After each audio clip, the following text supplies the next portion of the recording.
Кішкене пайдалы ақпарат, енді ең бірінші пайда болатын сұрақ, ол бұл курс кімдерге арналған. Енді адамдар әртүрлі.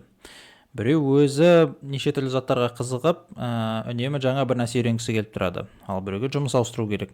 Сол сияқты мыңдаған себептері болуы мүмкін. Бұл курс сол мыңдаған себептердің бірі үшін жаңа бір нәрсе үйренгісі келген барша адамдарға арналады. Келесі кезекте бұл курсты барынша тиімді өту үшін мен бірнеше мәселе талқылаған келіп тұр. Яғни ең әуелі бұл курс нөлден басталады, яғни бастапқы ешқандай білім керек емес.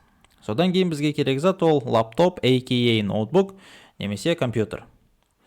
Сосын үшіншісі, бірақ ең маңыздысы ол жақсы көңіл-күй мен өте үлкен мотивация.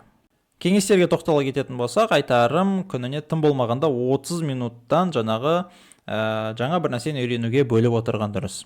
Сол уақыт ішінде жай ғана видеоларды көріп, оны жауып қоя салмай, сол видеодағы заттарды бірге қайталап істеп отырғанда дұрыс. Содан кейін тиімді тәсілдердің бірі ол 80% практика және 20% теория. Яғни әрбір видеоның астында степик сайтына сілтеме болады. Сол сілтемеге өтіп, практикалық жаттығуларды орындап отырғанда дұрыс. Сол сілтемемен қоса басқа ресурстарды да қалдырып кетіп отырамын. Сол үшін әрбір видеоның астындағы сипаттаманы бір оқып өткенде зиян болмайды.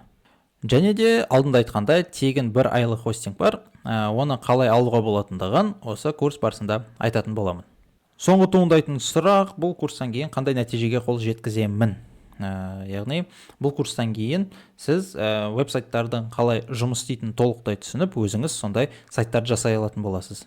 Ол дегеніміз жуниор дәрежесіндегі маман болуға дайындық.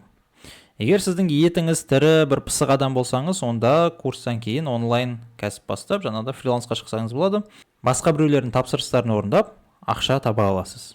Егер сізге әлі де қызық болатын болса, онда келесі видеоларда көріскенше.